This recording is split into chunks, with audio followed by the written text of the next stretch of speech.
Kining akong balak, akong hatagan kini og kinabuhi, naguluhan kini og ang kinabuhi namo sa bukid.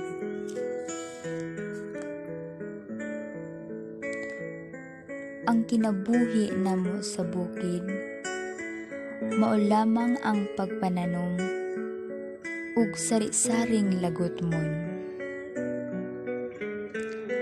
Adlaw tanan naa sa umahan, init ug ulan among gisagubang. Sayo sa buntag, sayo kami mumata ug magpatigayon, aron sayo lang makapainit ug makakaon. Kakapoy sa lawas na angkon, apan sa pagkugi ra gihapon nagpadayon. Sa laktod nga pagkaistorya, kami kabus man lamang og dili adunahan.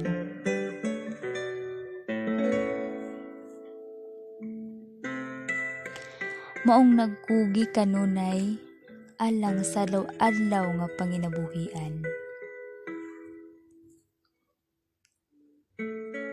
Sa among pagpakabuhi, ang pananom kanamo nakatabang. Ug maoy nakasalbar aron kami dili magutman. Lisod man ang kinabuhi nga mag-uuma, pero among gidawat kay kini palad man kanamo ug wa kami laing mabuhat. Ang kinabuhing bukid usahay mahimong tinamay, kay adunay tawo lamang mudaog-daog ug mubiay-biay. Apan amo ra gihapon kini nga gikalipay.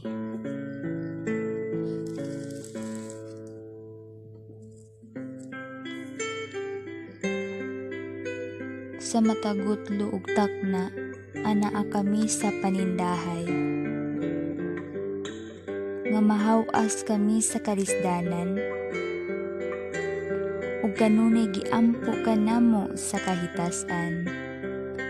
Nga sa among kakabos, dili kami niya pasagdan. Ang kinabuhi namo sa bukid, dili lalim kung imong pagasulungon. Ang among mas sarap dayon, bulad ginamos ra intawon. Mananom og saging, mais, balanghoy ug uban pang mga lagutmon.